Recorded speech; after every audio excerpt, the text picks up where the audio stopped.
Having an exceptional relationship with your spouse affects every single aspect of your life and is crucial for experiencing your dream life together. I'm Rob Murgatroyd. And I'm Kim Murgatroyd. Listen in on our honest, filter-free conversations as we navigate life and business together without killing each other. You'll learn by osmosis how to transform the friction you feel in your relationship into a purposeful foundation that will allow you to grow together. Welcome to the Friday Podcast. Kimberly, you are an epic human, but you've changed. I have changed. And what did I hear the other day? It was like someone went on a rant on TikTok and it was like, yes, I have changed. Don't you want me to change? Like, don't you want me to grow? Don't you want me to become a better version of myself? You changed. I don't know. That is actually... That was apparently in me. That is actually not true, because if you think of Billy Joel, he clearly said, don't go changing. Don't go. Okay, don't do that. Don't do that. Today, we are here to talk about 3 ways that we have changed. We've changed. We've changed. We've become different people. We've become those people. We became those people. We're going to talk about living in Italy, and we're going to cover 3 areas. We're going to talk about community. We're going to talk about the domani culture, and then we're going to talk about coming from a country that's 200 years old to a country that is many thousands of years old, and the difference. So let's jump right into it, and let's talk about community. Kimberly, you were antisocial. Kimberly, antisocial Murgatroyd. Yes. So here's a common misconception. I know we've mentioned this before in the podcast. People think because we have maybe a public persona via the podcast or via social media that we are actually social people, but we're not. In fact, our last long-term home was Atlanta, and I think we had 2 friends. 2 friends in Atlanta, maybe 3. We didn't have a lot. So let me what we are? explain, We're people with a lot of acquaintances, This not is very friends. difficult for people to understand, because every single time we say to somebody going out that we're introverted, they laugh. They literally spit their drink out and they're like, you're not fucking introverted. And I'm like, no, we are. So we are both situationally extroverted. So I know tonight I'm going out. And tonight's going to be a little bit different because I'm going out with some really, really close friends. Well, this is what we're about to talk about. Okay. This is how we've changed. Okay, so if I know that I have some, I don't know, I'm trying to. I almost said appearance. It made me sound like I'm George Clooney going out to promote a movie. But if I have like an event and something that I need to do publicly, that maybe a school thing is a good example of it. That's a good one. If I know that I'm going to be around people that I don't know, or maybe a few people that I do know, then I will pump myself up to get situationally in the right vibe to like I'll physically open my body up. You know what I mean? Like I'm not going to be like closed arms, slumped shoulders, and sitting in the corner looking at my phone. But you have to think about it. I have to think about it, and I am going to, be glad handing people and slapping them on the back, and I'm going to get myself in the place of being open and receptive. And frankly, every time I do it, I'm glad that I did it, because nobody wants to hang out with somebody that's closed off. Okay, so that's a lot to say. We are by nature introverted and not social, community-based folk, okay? We lived almost 20 years in Atlanta together, and we had a handful of close friends, maybe acquaintances we would see here and there or whatever, but we weren't like a part of the community. And since moving to Italy, it's interesting because we are incredibly different here. So our friends here, when we say we used to be like way more, like we never went out with anyone. We never did anything. If someone would ask us to come over, oh, God forbid you asked us to do something on a Sunday, it was a 100% no. It was a joke that we were asked because we had a routine on Sundays of what we did. And ironically, it would be to sit and watch Italian TV. But it was a joke. And so we wouldn't do anything. And we had our routines and we liked to be with each other. And here Tonight, I have a girls' night with like 8 of my girlfriends. You have a guys' night with like 8 of your guy friends. And and our girlfriends. And already, I'll tell the male strippers to be careful where they walk tonight. Do you really want to see a male stripper? Not really. You have this at home. What is he going to do? Tell me what he's going to do for you. Can you Magic Mike? That I can't do for you. Can you Magic Mike? Can you do the worm thing that they do that I see on the TikTok? And where do you think he learned it? Robert Victor Anthony Murgatroyd. So we have a community here. We are excited to have a community here. We walk down the street. There has to be 5 people just on our morning walk that we say hi to them and their dog in Italian. We know our neighbors. We've never known our neighbors. We know our neighbors. We know our coffee shop people. We know the butcher, the baker, the candlestick maker. They know us. They say hello to us. It's a nonstop, hi, Rob. Hi, Sophia. Hi, Kim, walking through town because we have ingrained ourselves in our local neighborhood, in our friend community, expat community, in our school community. It's so weird because when we lived in America and someone asked us to do something, it was no, was the first thing. Here, it's yes. Our default is to say yes here. I don't know why. I do. Why? Okay, so let me say this, and I'm gonna explain the why, because I think this is really actually they're gonna dovetail into each other. So there are dovetail or ducktail. It's dovetail. Oh, okay. Dove, like the tail of a dove. I've literally never heard that expression. What do you ducktail into something? Daffy doesn't duck it, tail into it. It's a dovetail. Okay. God, she's always getting me off my game. That was my impression of what's her name from what is her name? God, I love her so much. She was in Aubrey in what's the name of the movie? The television show on White Lotus. White Lotus. Oh, she's so funny to me. She was Parks and Rec. Parks and Rec. Yeah. Okay. So in the longest happiness study that's ever been done by a guy named Waldinger, I think is his name, a Harvard professor. They've been doing this study. Right. You're laughing at his name, Waldinger? Uh-huh. You are literally 16 years old. Yeah, Schmeckeldinger. And he's done this survey on happiness. So he's like the 4th generation researcher that has been doing this. Like it's the longest in history. It's gone from like person to person through history for 4 generations. It went from Harvard students to now their grandchildren. And it's not just Harvard students. They did 2. They did Harvard and they did non-Harvard. I'll cut to the chase because the survey is long. Here's the bottom line. The number one thing that they have reported for 4 generations of doing this survey on what it takes for people to self-report happiness, it comes to one thing, and it's always the same thing with every generation: community, okay? Now, if you're like us and you're like, okay, community, I have friends. That's not community. That's not community. That's one. 2 is if you look at the person who's done the more recent research, which is Dan Buettner, who's done the Blue Zones research, the countries with the longest longevity, it comes down to, among a few other things, you would think it's nutrition. It isn't.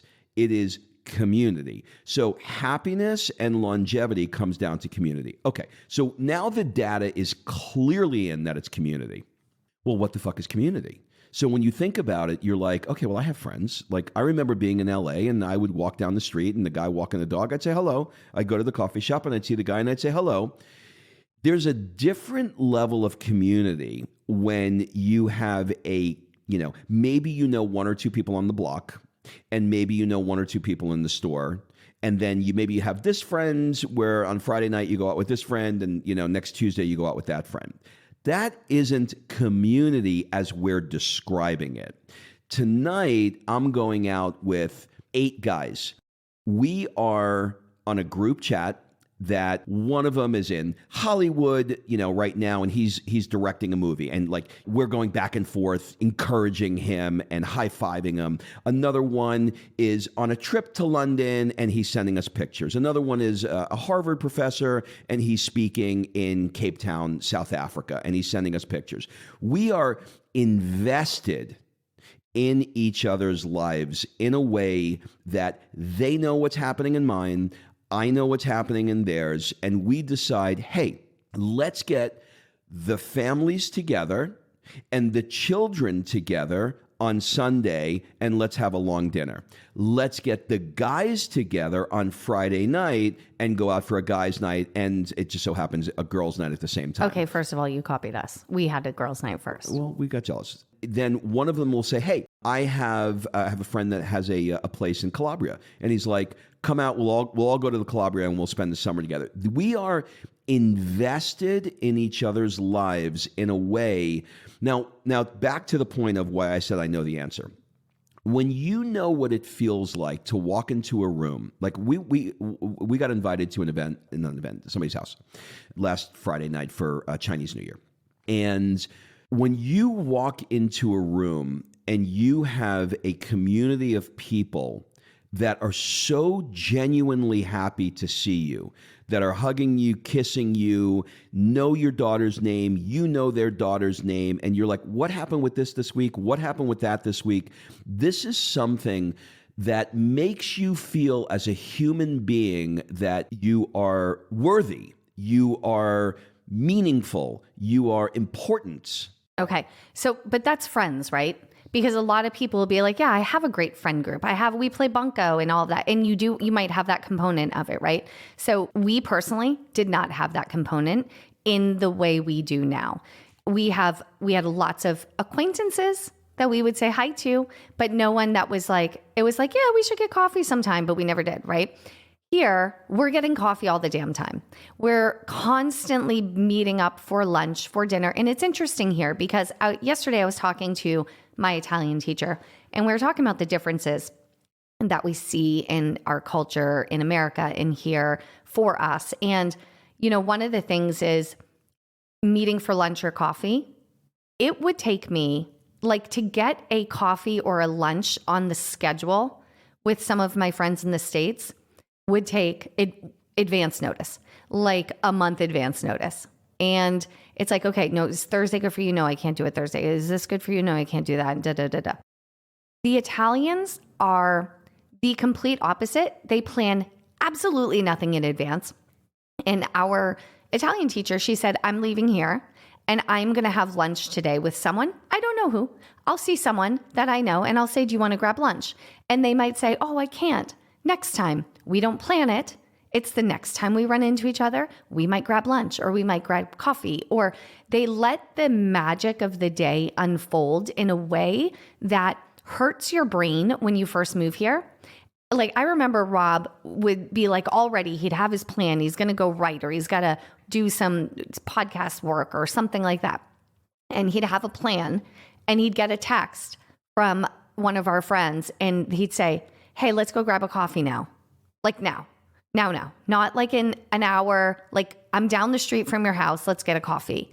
And that is the culture here. And so I just did this morning. We were walking Sophia to a school trip and we saw a friend of mine. I sent her a message. She said, I'm in the cafe. I popped in the cafe. Now we're having lunch this afternoon. Like it's just how life unfolds here. And that's community. The other part though, is the more important part. I remember this in watching Zac Efron do his, I don't even know what the series was called, but this. It's his Netflix series. Just Google his name in like Netflix. Older Zac Efron, like not like High School Musical Zac Efron, although he's very cute in both. Older Zac. Did you really need that? Do you have to say that? Yeah, okay. I did. So older Zac Efron, he went to Sardinia, and Sardinia has one of the towns from the Blue Zone's oldest living people, most centenarians. And he went to a guy's house that was over 100. And the guy is like, I don't know, 102, something like that. And he gets every single day at 5 o'clock, he gets fully dressed like nice dress, like Italian, like Rob style, sartoria, like beautiful coat. He gets his scarf because God forbid his neck get a chill. And he puts his scarf on and his hat and he gets all ready and he walks through the town. And Zach's like, you do this every day? He's like, every day. He walks through the town. And I remember a point where they're going up really steep stairs. And the guy looks at Zach. He's like, you okay? You need a hand? I mean, the guy's 101 and Zach is Zac Efron. And so he's like, oh my God, you do this every day. But it's not the walk. It's where he's going. He's like, so where are you going? And he walks down the street to the bar. And he walks into the bar and he orders a wine. And he stands at the bar talking to the other people who just did what they call the passeggiata, the walk in the afternoon, to the bar to have a small glass of wine and conversation with the bartender and whoever in the community happens to pop in that day. Unplanned. I'm not meeting you there. You know, obviously they probably know his rhythm at this point. This is what keeps this man alive. And that's the community I'm talking about. When we go to the coffee shop in the morning, when we see Marina and her little puppy, when we see the guy that owns Ebby's with the big beard, like, and we see when I walk through Anticonoi and I see the girls running plates and they stop to give me a kiss, like, this is what I'm talking about, community. When I go to my produce market and my lady who I've now won over, took me 3 years, and she says, Ciao cara, how are you? Come stai? What do you need today? And we have a real conversation and she asks me about my daughter.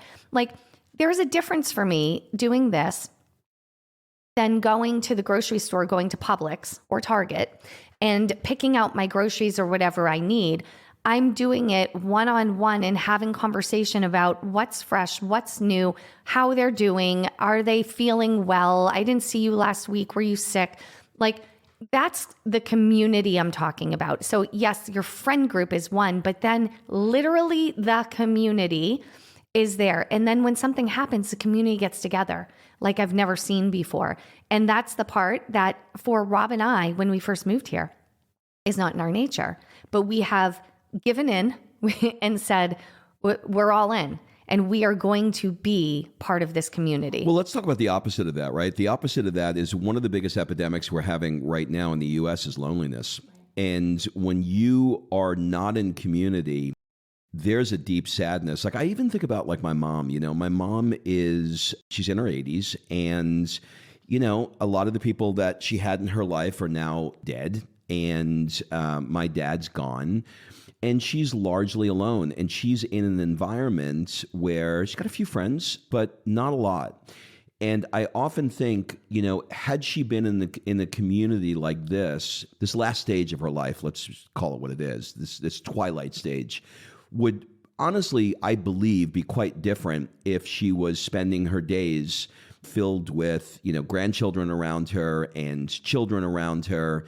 And it's, you know, I'm using a personal example of my mom, but there's also another world right now that social media has created where many people, particularly in the States or Canada or Australia or whatever, are living lives that are, you know, inside the digital walls of, you know, Instagram and Facebook, but not outside any real life. And we're not computers. We are meant to laugh. You know, laughter is a really big thing. I laugh a lot here. These people make me laugh. They make fun of me. I make fun of them. Every single one of us, you know, it's like, I don't want to give too much away because I'm in the process of writing a book and this is sort of unfolding, but there are characters, you know, I'm a character, Kim's a character, and they're all characters. And we see each other a little bit in that way. And you know, like a comedian will exploit. If he does a Trump impression, he'll take one thing that Trump will say or do and he'll blow it up. He's like a caricature. Yeah, exactly. And so when you are in a lighthearted way about life, it's a pressure valve release that allows you to just feel good. You know what I mean? Like my lunches and dinners when I was with friends and stuff, they were very, I don't know, very businessy, you know, where we talk about a goal or we talk about something that we're working on. But it wasn't like, we weren't cutting up. We weren't laughing Nonstop. like just. And it was always like, I got to go, I got to be back, I got another thing and the thing. And this is like, there's a very meandering, like, where are you going? Like, Plans are meant to be changed here. Yeah, like I got to go. Where you guys? Sit your ass down. You're not going anywhere. And that's what I love. And the other thing is the lack of efficiency here creates this community. So when we lived in the States, I could, I'm getting all the emails now and it's like Uber Eats misses me. Instacart misses me.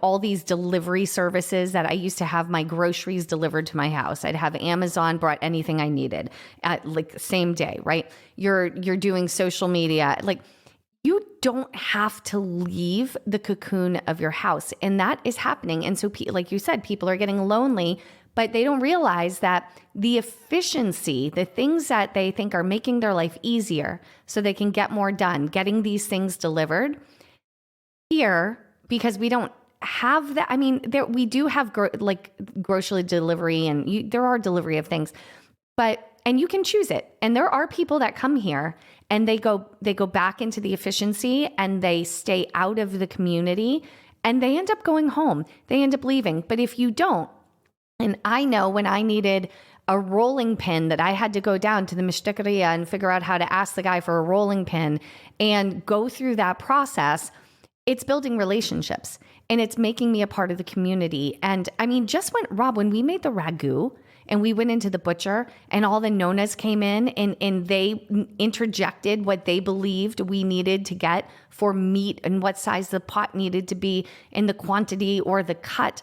Like these random grandmas, these nonas came in and were interjecting their opinion about our dinner.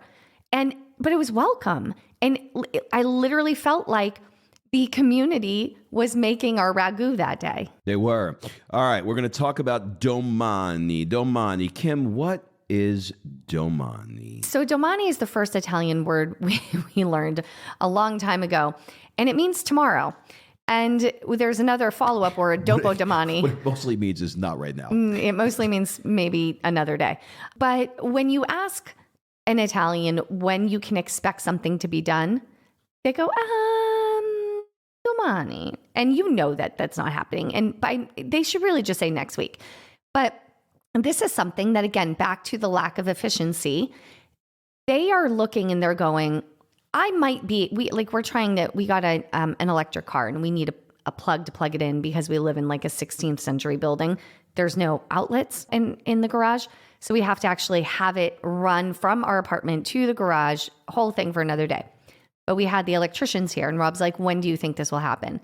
And they're like, and I know in their head, they're going, but I have lunch with this one. I'm going to have to get coffee. And like they're running through in the weekend, I would never even think about it.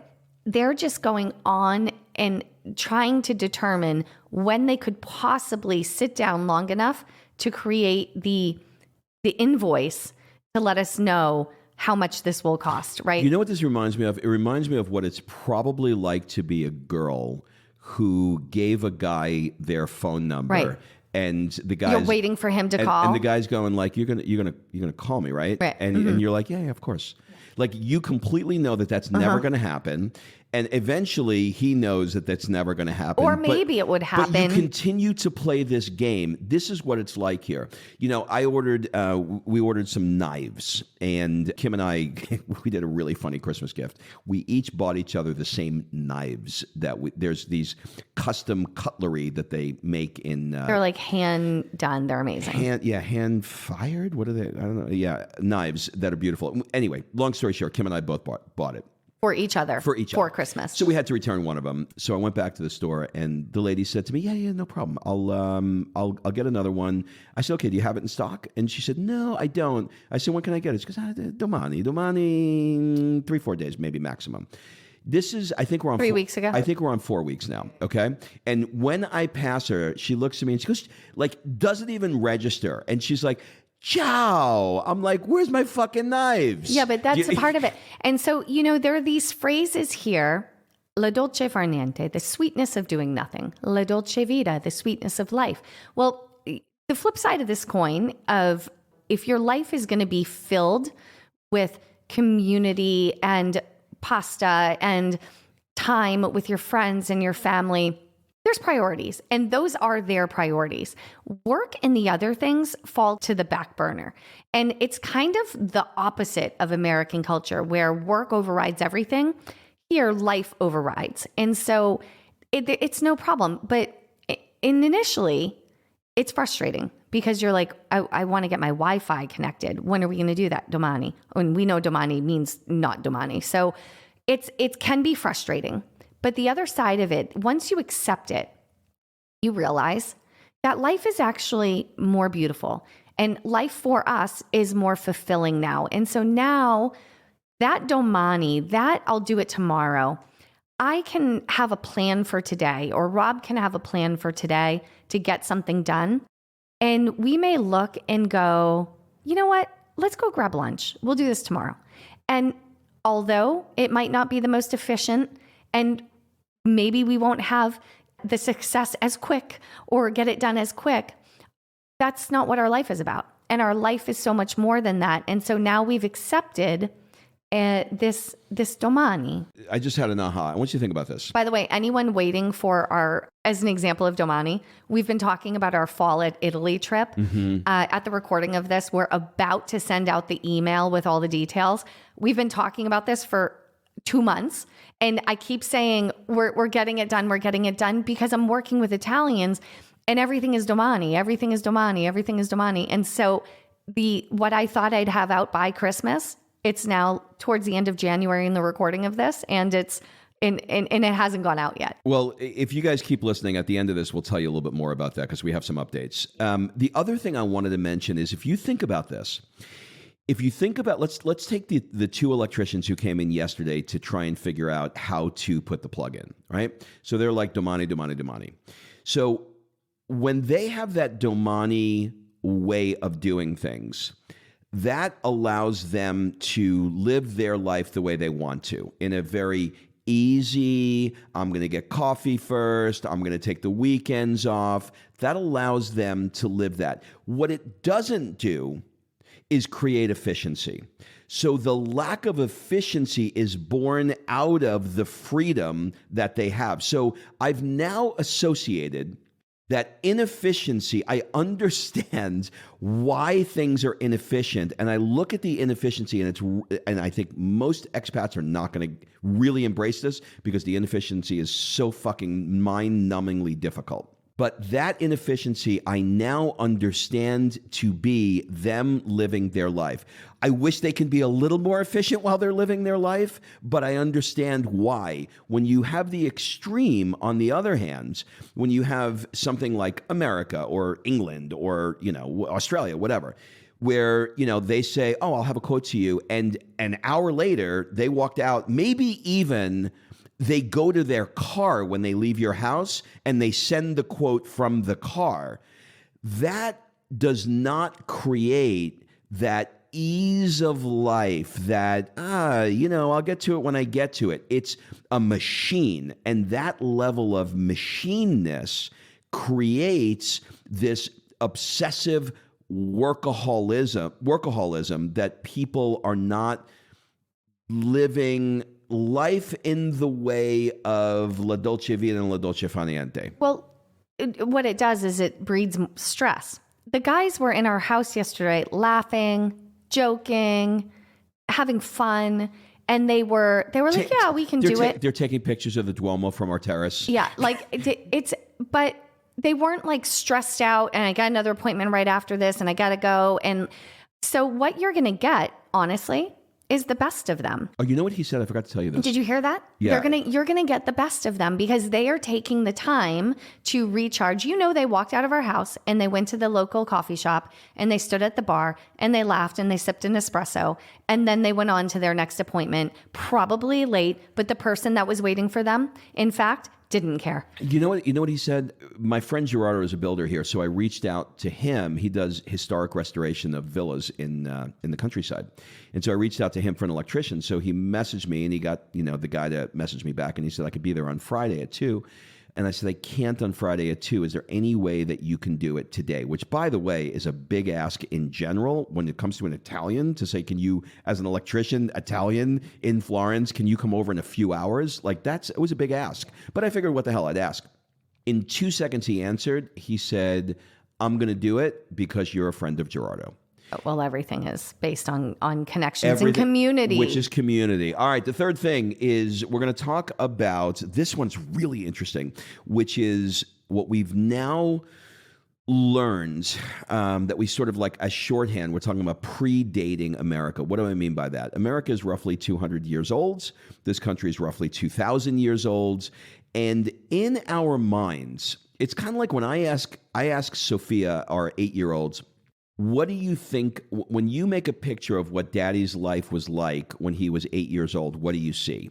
And they go, she goes, it's like gray. You're in black and white. So I'm Charlie Chaplin walking around in black and white, right? With no sound. With no sounds, right? Just waddling back and forth with a cane spinning in my right hand.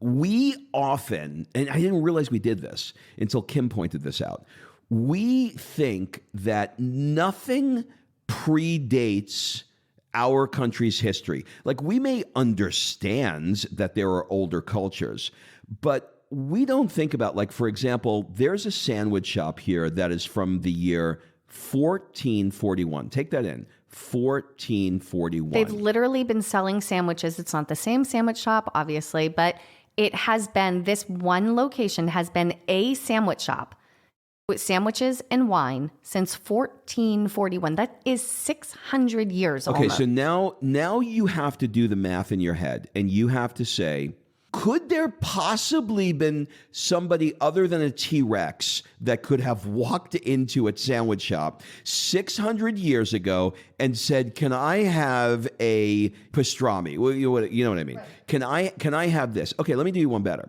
Across 3 blocks away from our house, there's kind of like a hip, trendy bar. And the guy takes us down to the wine cellar in the bar. The wine cellar is from 37 BC. Now we're talking 2,000 years ago. How is it possible? How is it humanly, and I'm putting the quotes on, I'm putting a capital H on humanly. How is it possible that there was somebody 2,000 plus years ago that walked into a wine cellar and said, I'll take a bottle of Chianti? Okay, but even more than that, right? Because it's a wine cellar. So what does that mean? That means there was someone growing grapes, making wine, BC, before Christ. Okay. So when you think, like for me, when I thought about history, like I understood the concept of these things and I probably even knew them on a timeline of some sort. But when you are staring it in the face every single day, it is literally mind blowing to think and truly think this through, that before Christ, like when you see the movies about Christ, they're walking around in like sheets, right? You know, someone was growing grapes, cultivating grapes, crushing them, making wine, and putting it in bottles, selling it, and then putting it in their, and someone buys it and puts it in their wine cellar. Like, this is mind blowing because in my head, the only thing that was happening is people were making fire with 2 sticks. Like maybe we had Neanderthals just left and there's fire by then. And so when you're faced with this every day, like another thing, the things that I think about, because I think like, oh my God, that long ago, there wasn't, running water and there wasn't electricity and there wasn't this and there wasn't that. There is a pharmacy here, the Farmacia Centromia Novella. It's a very famous pharmacy. I think it's the oldest pharmacy in the world, but I could be wrong on that. Maybe Europe. Or oldest pharmacy in Europe. It is from 1221. It's a pharmacy that has been around for 800 years. Give it a Google. It's Santa Maria Novella. Well, I know this for sure. It's the only pharmacy still in operation from that time. Continuous, yeah. Continuous operation from that time. It's a pharmacy. Like, you think about 800 years ago. You think about Rite Aid. Like, someone's going to get medicine at a pharmacy. Like, these little things that I didn't even think were possible. When I think about the culture 800 years ago, 1,000 years ago, where my feet are every day, the stones I'm walking on, when I think about there was a culture that lived here, that got up, that bought wine, that went to the pharmacy, they went and got their food, they probably went and got their coffee. It is not that much different than what I'm living right now. Okay, so now think about this. We've all been taught in 1492. Columbus sailed the ocean blue. Okay. That sandwich shop that I referenced is 1441. Did he stop? He stopped for a sandwich on his way. Did he stop for a sandwich and then went on to go find the New World? Like, really think about that. And so what that does is when you have something that's thousands of years old, that I don't want to get into a crazy conversation about epigenetics, but those genetics, like, it's in the DNA, it's more honestly in the air, it's on if I can push this metaphor, it's on the streets. You are dripping in thousands of years of lives that have been living here. And what that does is it gives you a perspective for all of these things that we've talked about. How important community is, how important blowing steam off by saying domani. It's okay. You know what? When you're dead, your email, you're going to still get more email. Your inbox is still going to keep going. It's never, ever going to stop unless you take the time to say, I am going to stop it for a few hours. And I'm going to enjoy my life. And I am going to put I just this morning opened my Facebook and saw that one of my classmates died from high school. She wasn't sick. It was like a tragic, like, oh my God, what happened moment. Life is too fucking short.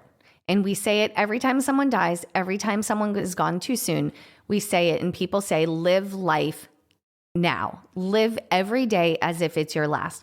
I feel like when we moved here, something switched in us and clicked on, and we are truly living each day. We're still working. We had to find the balance in there of bringing our work in, but we're truly living in a way that lights us up. This is not a pitch that Italy is the promised land. There's plenty of problems too. What this is I don't care if you live in Des Moines, Iowa, or Brazil. You need to find community and allow yourself to get lost in community and make friends with the people that you interact with every day, every week, and get to know them and get invested in your local community and in not just your friend group, but in everywhere. Or make one. By saying yes. Right. Say yes more. Number 2, what Rob was touching on, domani. It is okay to let something go to tomorrow. Nothing is going to break down. Look, if it's something that's super urgent, get it done. But it is okay to let your plan for the day get interrupted with something to connect better with a friend. Run into a friend, go stop and have a coffee. Go have lunch. Take the afternoon. I met a friend for a coffee the other morning, and we ended up spending the entire day together. And it was amazing. I had shit to do, but guess what? That relationship was worth more to me, and in those moments of laughter and joy, then I don't even remember what I had on my list that day. I did it the next day. It's okay. Number 3, look at the history of the world. The problems we have are not new. The inventions you have are not that new. We have not changed that much in any other way except social. Socially, I feel like we've changed so much with the internet. We are more connected and equally less connected than we ever have been before. Look at the history of what we have been through and let yourself be in awe of it. And for all of these reasons, honestly, is why we have, we've gone back and forth about doing trips to Italy, because there was a part of us that wanted to keep it just for us, like our safe place. And then there's a part of us that's like, no, we have to bring people here to share these ideals with them that we talked about today, this way.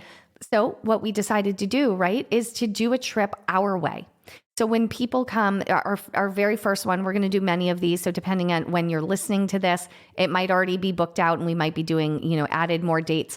So you can go to our blog, frydate.blog, and you'll be able to find the information there on when we're going to do these trips. But we're not doing it, like I'm not taking you to the Ufotzi so you can take a boring tour with an earpiece of the paintings. You can do that shit on your own time.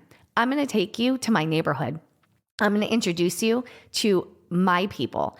We are going to take you to our favorite restaurants where we have established relationships and history of our own. Like we have one restaurant here that we've been going almost 20 years, and we told our best friends that we were pregnant there. We have had hysterical moments there. There's so much history, and we want to bring people into our environment, into our Tuscany, and show them what we love about this from a unique perspective. We're not a local, but we are an expat who has ingrained themselves in it. And that's what we want to share, the heart of what we love so much. I could literally cry talking about this. The heart about what we love so much with everybody. Well, maybe we'll even convince a few of our friends to join us at some dinners here and there. That would be great. I think you'd get a kick out of it because many of them are from Italy, different parts of Italy. Some are from too. Italy, some are from America, we have lots of friends. So we should do an expat. We should do an expat night with a bunch of our friends. So depending upon when you're listening to this, the one that is upcoming for us is going to be beginning on October 3rd, and that is the year 2023, which is this year, but I know people listen to these things many years later. And this event and all of the events we do in Florence, I think it's a good idea for us to talk about like who's right for it and who's not right for it. So let me start with who isn't right for it. If you are familiar with us, you know that we put on these mastermind experiences that are just these incredible bucket list things that we do for entrepreneurial couples to get together. That's not what this is. So if you are looking to be a part of a business community, if you are looking to grow your business or anything that is, if you know what a mastermind is, anything mastermindy, this is not right for you, okay?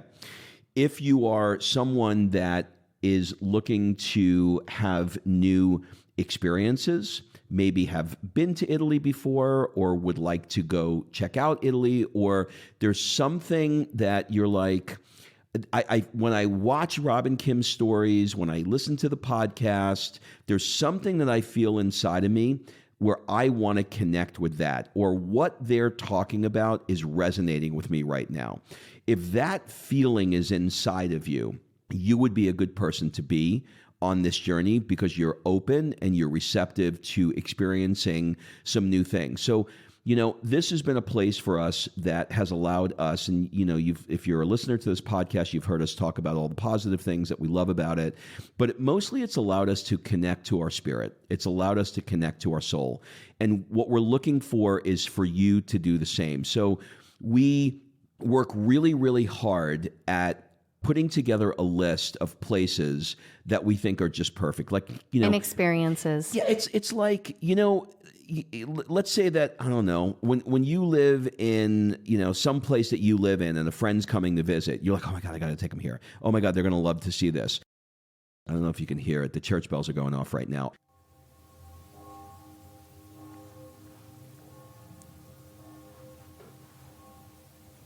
Okay, so I'm not sure how much the editor was able to pick up on that. On the church bells. There's a feeling that you have walking through the streets, looking at the vegetable markets and listening to the church bells, and going to the restaurants and going into the countryside. And we've got some surprises that we don't want to talk about here right now because we like surprises. If this is right for you, go to frydate.blog, and there'll be something on there where you can either add your name to a list or you can get more information about it. Absolutely. All right. So do we cover everything? That's it. And that is how we have changed. And I feel like it's for the better. That's it, everybody. Have a great week, and we'll see you next week. Bye-bye. Kim. Yeah. Should we invite them in? Do you think we should? To the thing, yeah, to the thing. Now it would be awkward if we didn't. right. Should I go into the announcer voice now? Yeah. All right, here we go. And in 3, 2, 1. Become part of our inner circle and unlock uncensored, deeper, more personal content that will help you design your dream life and effortlessly navigate obstacles alongside your partner. Okay, my announcer voice now. Yeah, you go. Okay. Okay, 3, 2. Click the Patreon link below for instant access to our premium community and get exclusive content, monthly live workshops, and other freebies. It was good. That was good. You can use a little more testosterone. I in your mean, voice, but that was fine. All right, we got to go.